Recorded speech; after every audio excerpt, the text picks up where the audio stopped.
तेव्हा नारदाला सनत कुमाराने काय केलं, तो उपदेश कोणता 17 श्लोकामध्ये आहे. यो वै भमात सुखम नाल्पे सुखम त्रिधा विवेदिने सनत कुमारा प्राय नारदाय अति शोकिने. यो वै भमात सुखम नाल्पे सुखम त्रिधा विवेदिने. भ्रमनाम ब्रह्म आत्मा ज्याला म्हणतात तोच सुखरूप आहे. नाल्पे सुखम त्रिधा विवेदिने. त्रिपुटीमध्ये असलेल्या विषयाच्या ठिकाणी सुख नाही. त्रिपुटी आहे ना, ज्ञाता ज्ञान आणि ह्याच्यामध्ये जरी सुख भासत असलं तरी ते सुखरूप नाही. सुखरूप आहे तरी कोण? आत्मा ब्रह्मच किमस्वरूप आहे, ते पूर्ण आहे. ते काय आहे का नाही? ओम पूर्णमद पूर्णमिदं पूर्णात पूर्णमदः. समुद्र कसा आहे? पूर्ण. सूर्यप्रकाशाचा कसा आहे? सूर्याला काही इतरची गरज आहे का? प्रकाशाकरता पूर्ण आहे. त्याचा एक पटकन किरण सगळ्या ब्रह्मांडातला अंधकार नष्ट करण्याची शक्ती कोणाच्या प्रकाशात आहे? तर पूर्ण प्रकाशाने पूर्ण कोण आहे? गोडीने अमृत पूर्ण आहे. अमृता इतकी गोडी आहे का दुसरं? आपल्याला प्राप्त झालं नाही म्हणून द्या सोडून आहे का नाही? म्हणून इथल्या लोकांच्या वाट्याला नाही राहा म्हणत. कोणाच्या वाट्याला आले पाहिजे असेल तर इथं यज्ञ करा आणि मग कुठे जातो मग तिथे अमृत आहे. पण ते अमृत सुद्धा अमर करते. पण जीव जो आहे ना त्याला दीर्घायुष्य करते, मरण मारू शकत नाही. आणि भगवंताचं नाव हे अमृत कसं आहे? मरणाची काय करते? निवृत्ती करते, नाही का? तात्पर्य कशा करता सांगितलं? सनत कुमारा प्रायेव. नारद कसा अतिशय शोकाने आणि लिप्त झालेला होता. शोक म्हणजे आपल्याला कळत नाही. आपण शोक कोणाला म्हणजे एखाद्या बाईचं करतो. एकुलता एक पोरगा वाढला म्हणजे त्या बाईला काय होतं? शोक होतं. हे त्याचं कार्य आहे शोकाचं. काय? पण शोक कशाला म्हणजे का बंदी कोय मासा कोवात मात्र जगत करम इत्या निर्णय दो मोहा सोयम संसार इच्छते. अहमचा अभ्यास ममचा अभ्यासाला शोक म्हणत असतं. अशोकच्या आनंद प्रज्ञावादांची भाषे गातो. संताची जर कृपा झाली, ज्ञान जर झालं तर कवनात ते ताप आणि कैसेने शोक झाले. मग शोक निवृत्तीचा उपाय कोणता आहे? फक्त ब्रह्मज्ञान. मग भगवंताने शोक निवृत्ती करता अर्जुनाला कोणतं ज्ञान सांगितलं? राजविद्या. पवित्र मिदमित्तम प्रत्यक्षावगमम धैर्यम सुसुखम. बाण कसा मारावा, नेमका कसा मारावा हे द्रोणाचार्याने सांगितलं. कोणी सांगितलं? अरे पण स्वतः विचार कोण सांगितला? भगवान श्रीकृष्ण. पुढे नारद किती शिकलेला होता त्याचं इथं वर्णन करून सांगतात. सपुराणान पंचवेदान शास्त्राने विविधानी ज्ञानात्मविद्येनं आणि काय ज्ञाता आपली अनात्मविद्येनं नारद होते अतिशिष्य. सपुराणान पंचवेदान. सपुराणान म्हणजे 18 पुराणांना व्यासाने काय केलेली आहे? एक यादीच आहे त्याच्यामध्ये. किती पुराण आहे? 59 उपपुराण आहेत सुद्धा. भागवत पुराण, उपपुराण, देवी भागवत असे हे सगळे. ब्रह्मसूत्र कोण लिहिलं? असं नाही. हे सगळे संपत्ती कोणाची आहे? आणि गीता सुद्धा कोणामुळे मिळाली? व्यासनारायण. भगवान बोलून गेले, त्याच्या श्लोकामध्ये रूपांतर कोणी केलं? आणि तिथे मला आम्हाला काय घे. नमोस्तुते व्यास विशाल.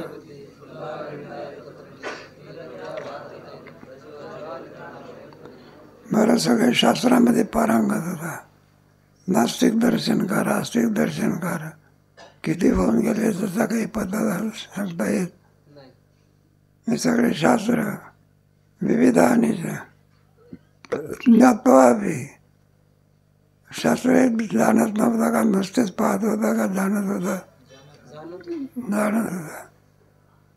ते विवेकानंदाची अशी काहीतरी गोष्ट सांगत होता. ते लायब्ररीतून पुस्तकं द्यायचे, लगेच दुसरं पुस्तक मागायचे, पुन्हा दुसरं पुस्तक दिलं की त्या पुस्तकं देणाऱ्या माणसाला असं वाटायला लागलं, म्हणलं रोज पुस्तकं घेऊन जातात, सांगतात आम्ही काय केलं. म्हटलं इतकं तर आजपर्यंत असा शोध वाचक भेटला नाही, लगेच म्हणतात आम्ही काय केलं.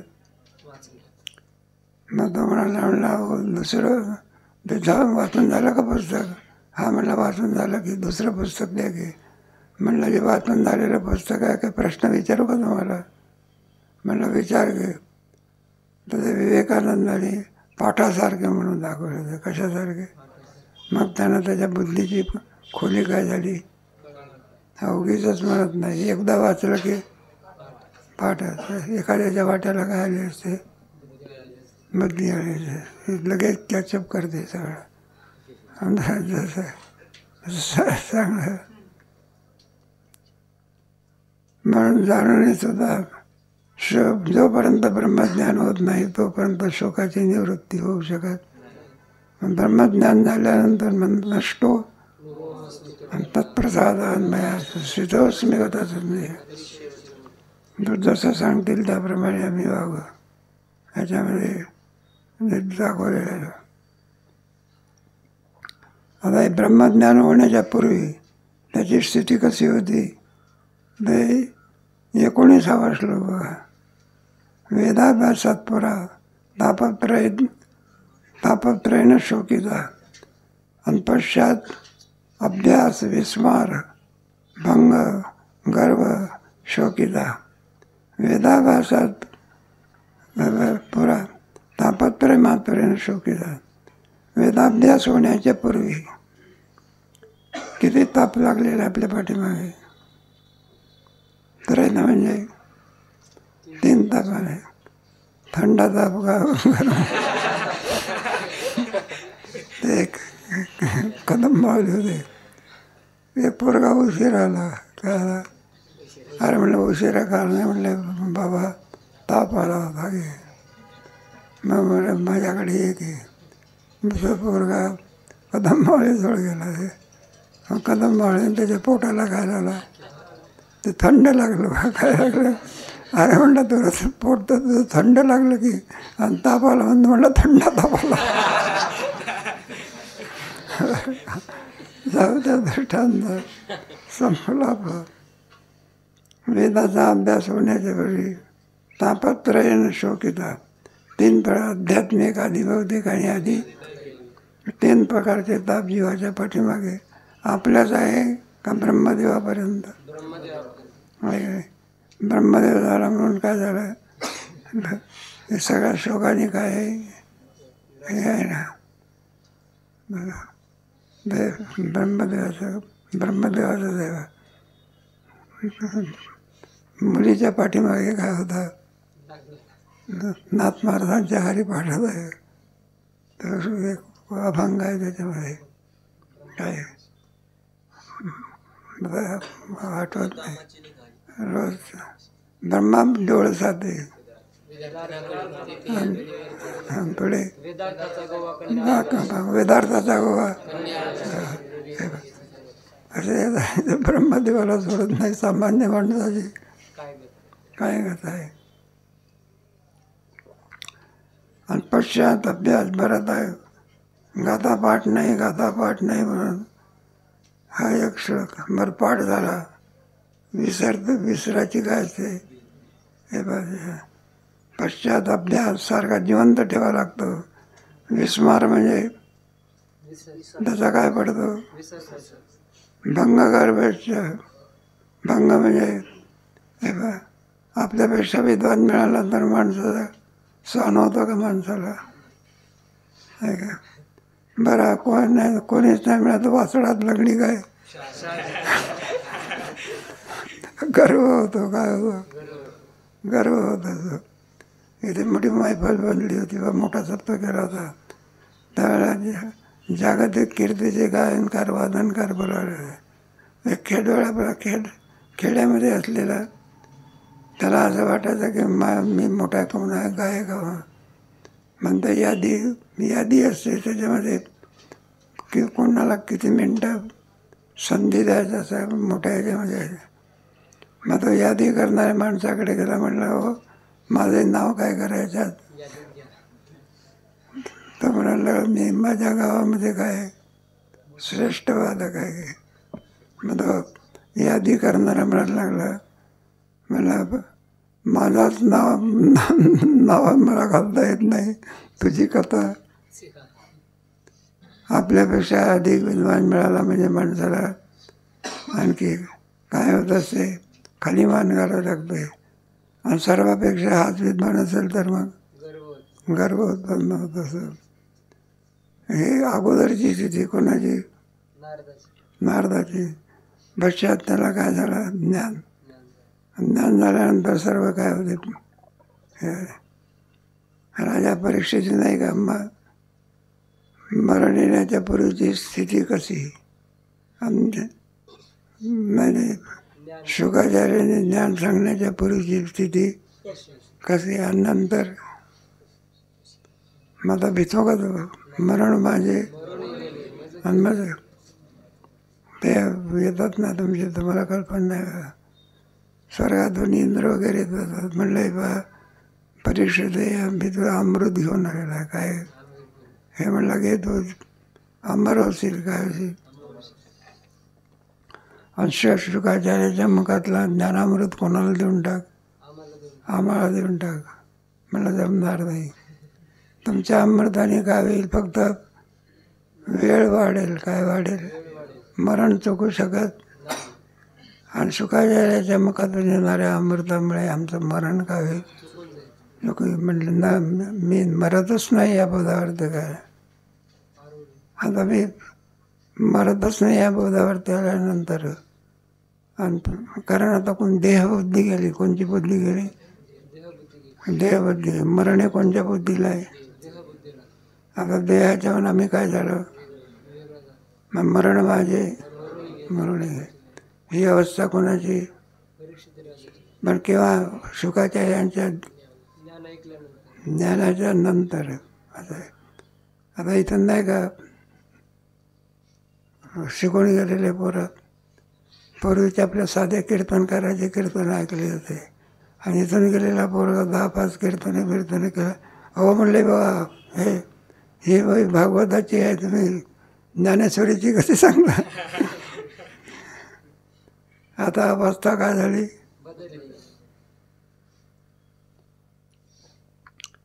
म्हणून एक म्हणजे ज्ञान होण्याच्या पूर्वीची अवस्था, ज्ञानानंतरची अवस्था.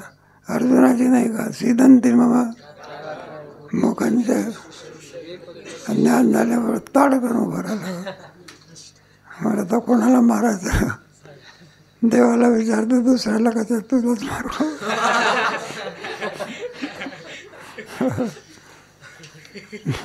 भगवान म्हणतो आमचं काम काय झालं, संपलं. आता गीता सांगण्याचं काय नाही, कारण नाही.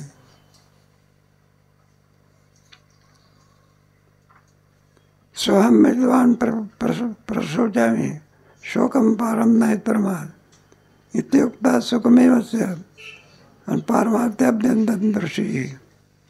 स्वहं विद्वान प्रवचामि शोकं पारं नैतरमात्. गाठ कोणाची पडली, सनत कुमाराची. कोणाला, मग त्यांनी कोणती विनंती केली, घर बांधायचं आहे. तो काय होतो, सोहम विद्वान शोचामी, मी शोकाकुलित आहे. काय शोकाकुलित, शोचामी. मग तुम्ही काय करा, शोकम पारम, शोकाच्या काय करा, म्हणजे जन्ममरणाच्या अतीत करा. काय करा, जन्ममरणाच्या अतीत. शोकम पारम नाही, ज्या ठिकाणी कोणत्याही प्रकारे शोक नाही, मोह नाही, कोणती चिंता नाही, कृतकृत्य झालो, इच्छा केली ते अशी स्थिती आहे. तुका म्हणे काळ नव्हता करू न शके, या स्थितीवरती मला काय करा. शोकम पारम नाही ब्रह्म इथे युक्ता. मग आता सनत कुमार काय बोलते झाले, सुखमेवाचे पारम अभ्यदात ऋषी.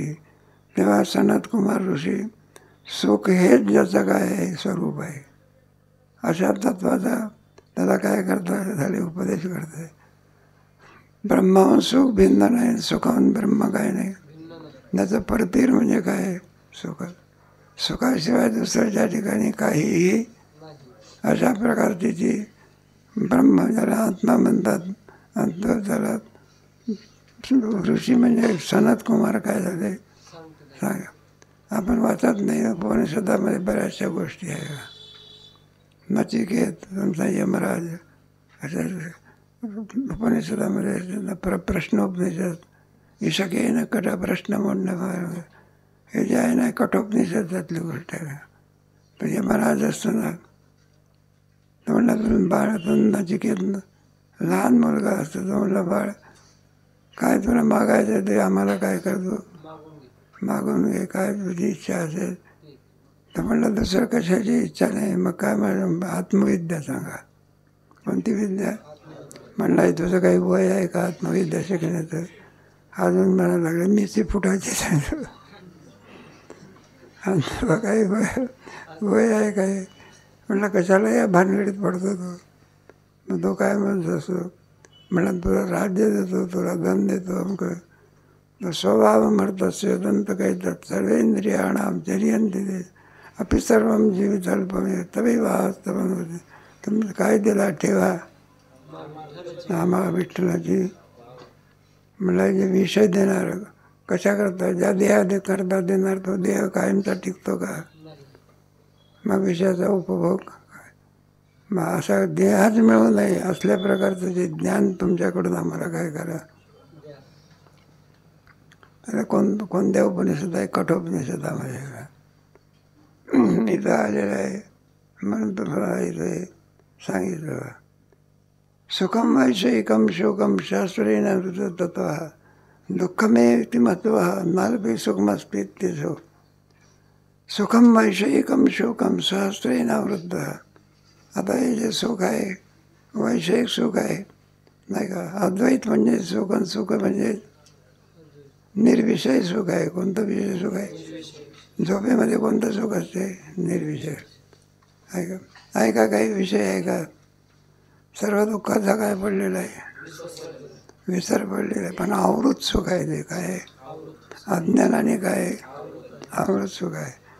तुमच्या ह्याच्यामध्ये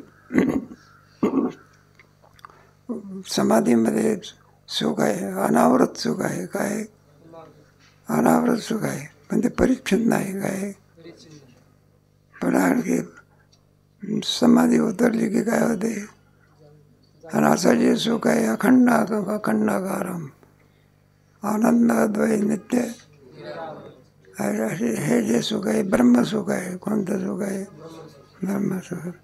त्याला कोणत्याही प्रकारे काल प्रेम चालीला प्रवाह नाम ओघ लवला मध्ये आलेलं हे साहेब. म्हणून हजारो शोकाने आणि वैषयिक सुख कसं आहे युक्त आहे. शोकशास्त्रेण आवृत. म्हणून तर आम्ही त्या सुखाला सुख म्हणत नाही, काय म्हणतो ज्याचं पर्यवसान यद विषेंद्रिय संयोगात. पण परिणाम आहे तत्सुखम राजसम यदग्रेच्या अनुबंधेच्या सुखम मोहनमात्मा निद्रालस्य प्रमादुद्धम तामसमुदाय.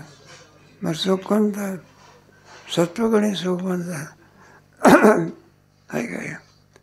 सत्वगुण सुखाचं असलं काय ना तुमच्या यत्तदग्रे विषम्य परिणामे तत्सुखम सात्विकम प्रक्त आत्मबुद्धी. आत्मबुद्धी प्रसादाचे म्हणजे बुद्धी आत्मस्वरूपाला विषय करते तेव्हा जे सुख होतं ते त्याला कोणतं सुख म्हणायचं, सात्विक सुख.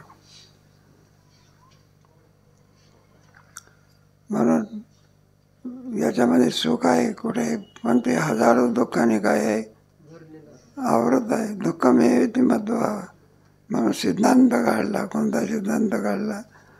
द्वैतामध्ये द्वैतामध्ये अल्पामध्ये कोणत्याही प्रकारे सुख नाही. सुख जरी दिसत असलं तर भास आहे. तो काय आरशामध्ये प्रतिबिंब दिसते, खरं आहे का ते खरं नाही. कोणीतरी ग्रस्त आपला रस्त्यानं चालला होता, काहीतरी पदार्थ तयार करणं चालले होते बा, त्याचा सुगंध सुटला, तिथंच तो मनुष्य थांबला. ज्याचे पकवान चालू होते तो मालकाला म्हणला, गाव कशा करता थांबला? म्हणला काय सुंदर पकवान आहे, काय सुगंध सुटलेला आहे. म्हणला किती वेळापासून उभे? म्हणला 1 तास झाला की. मला बिल द्यावं लागेल तुम्हाला. मला सुगंधाच आहे का? म्हटलं आमच्याकडे पकवान खाल्ले तरी बिल द्यावं लागतं आणि सुगंध घेतला तरी. मला 1 तासाचं काय बिल झालं? मला 101 रुपये. आता सुगंधाचं बिल मागणारा होता ना बरं का, आणि सुगंधाचं बिल सुगंध ज्याने घेतला तो वकील होता बा. तर म्हणलं मला काय माहिती तुमच्याकडे सुगंधाचं बिल द्यावं लागते म्हणून. असं माहिती असते तर म्हणलं पैसे घेऊन आलो असतो. पण पैसे कुठे आले? चला की म्हणायला लागले, घरी देतो की पैसे. आता मोहाचं मांजर चालला बघा, लोभी माणूस. मग तो गेला बघा, तरी आपल्या ह्याच्यातून पैसे काढले पेटीतून, हातावर ठेवले. समोर मोठा काय होता आरसा. त्याला सांगितलं, म्हणलं मी जेवण केलं का? नाही म्हणलं. मला जेवणाचं बिल कुठं आहे? सुगंधाचं बिल म्हटलं दिसते का आरशात? हा म्हणलं आरशात दिसते. घ्या की मग ते दावत घ्या. लोभी माणूस. आता आरशातले पैसे दिसण्याचे का घेण्याचे? दिसण्यापुरते आहे. त्याप्रमाणे आणखी विषयातलं सुख कसं आहे ते, जोपर्यंत इंद्रियाचा संबंध तोपर्यंत सुखाची कल्पना. विषयाचा संबंध सुटला, सुख काय झालं?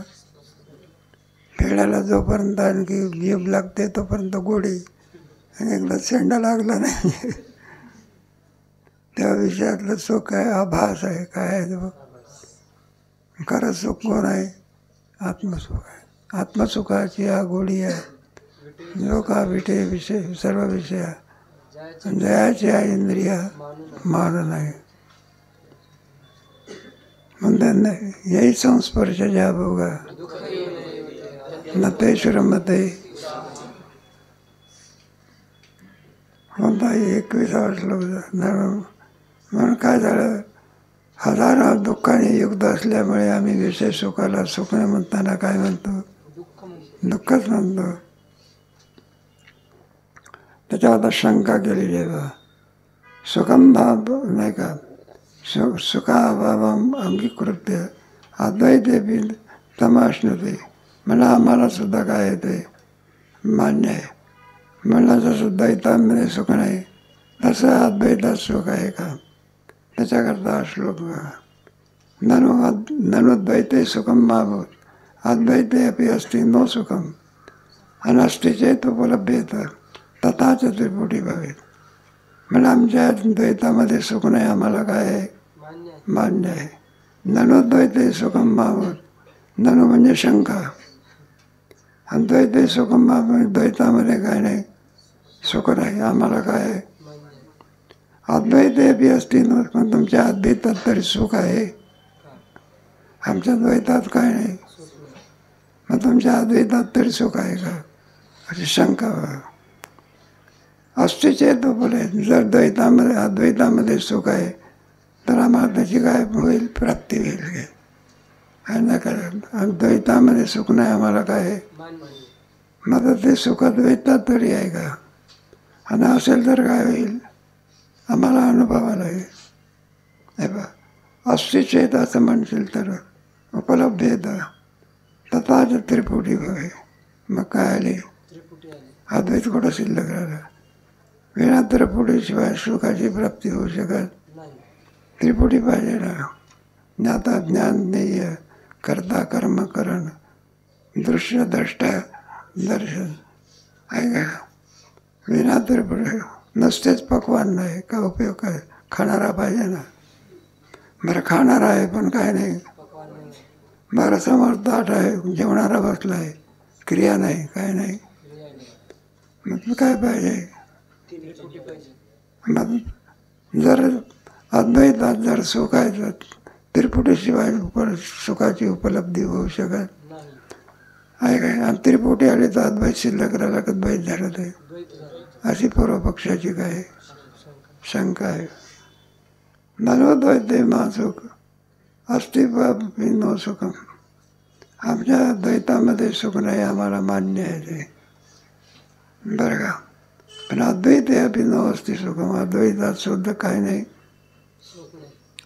म्हणलं कशावर अस्तीचे जर असतं उपलब्ध येतात तर त्रिपुटी व्हावे, मग काय उत्पन्न होईल. म्हणजे आता अद्वैत राहिलं का द्वैत झालं आहे का नाही. लग्न केल्यानंतर कुठं अद्वैत राहत असते का, मग काय उत्पन्न होते.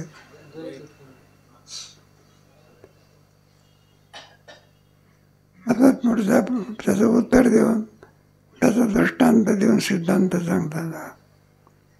मास्तु द्वैते सुखम किंतु सुखम अद्वैतम एव च किं मानापेक्षा अस्ति मानापेक्षा मानाकांक्षा स्वयं प्रभे. मास्तु द्वैते सुखम, मा शब्द निषेधवाचक आहे. मास्तु द्वैते सुखम, आमच्या द्वैतामध्ये काही नाही, सुख नाही. दिलेलं का लक्ष, आमच्या अद्वैतात काही नाही. मग कसं किंतु सुखम अद्वैतम, अद्वैत म्हणजे सुख, सुख म्हणजे असे. साखरेमध्ये काय गोडी आहे, काय गोडी म्हणजे साखर, साखर म्हणजे तसं अद्वैत म्हणजे सुख, सुख म्हणजे. मला तुम्ही तुमच्या मनाने सांगता अद्वैत हे सुखरूप आहे, त्याचं प्रमाण काय नाही का. तस्मात शास्त्र केवळ ऐकून घेत असतात की ते प्रमाण द्यावे लागतात. मग कशा करून अद्वैत हेच सुखरूप आहे, द्वैतामध्ये सुख नाही, मला काय. मग अद्वैतात तरी आहे का, अद्वैत म्हणजे सुख, सुख म्हणजे. मग अद्वैत हे सुखरूप आहे, याला किम मानम म्हणजे प्रमाण काय असं. किम मानव इथे मानाकांक्षा स्वयंप्रभे, जे स्वयंप्रकाश वस्तू आहे सद्रूप पुढे पुढे जे चिद्रूप आहे त्याला मानाची काय नाही, त्याला प्रमाणाची काय नाही. सूर्य आणखी प्रकाश स्वरूप आहे, मला देऊन सांगा त्याला कशाची आवश्यकता नाही. असं आहे नाही. इतरांना शिकार करण्याकरता काहीतरी न्यावं लागत असतं, आणि वाघाला शिकार करायचे असले तर काही न्यावं लागतं का, त्याला कशाची काय नाही. म्हणून अद्वैत हे सुखरूप आहे हे सांगण्याकरता प्रमाणाची काही आवश्यकता नाही. का ते चिद्रूप आहे, काय त्याचा त्याला अनुभव आल्याशिवाय. आणखी पण आणि वादाचा खंडन आणखी केलेलं आहे. माझ्या अनेक विषय असेल तो काय कर. मग हे कशाकरता चाललेलं आहे. ब्रह्माचे किंवा स्वरूप आहे आनंद, अनिष्टाची निवृत्ती निष्ठाची. अनिष्टाची निवृत्ती 10-12 श्लोकांमध्ये काय सांगितले. अनिष्टाची शोकम धरते ब्रह्मवेद परमात्मते शोकम जरते आत्मवेद असो ब्रह्मरसम लब्ध्वा नंदी भवती. अनिष्टाची निवृत्ती निष्ठाची हे सगळं त्याच्यामध्ये. आणि पुढे आता काय सांगायचं, ब्रह्म किंवा आत्मा किम स्वरूप आहे, आनंद स्वरूप आहे. आनंदाची 5 प्रकरण आहे ना, योगानंद, आत्मानंद, अद्वैतानंद, विद्यानंद, शेवटचा टाकाव कोणता, विषयानंद. क्रम करा. विचारसागरातही आहे, म्हणजे काय आहे तर उगा थोडं सॅम्पल आहे त्याच्यामध्ये, एका याच्यातच संपवून टाकलं. आणि तो विद्यारण्याने 5 प्रकरणं काय केलेली आहे सांगितलेले आहे. अधिक विचार कधी करू. त्या ओव्या पाहिजे, ज्ञानेश्वरीच्या ओव्या, निवडक ओव्या.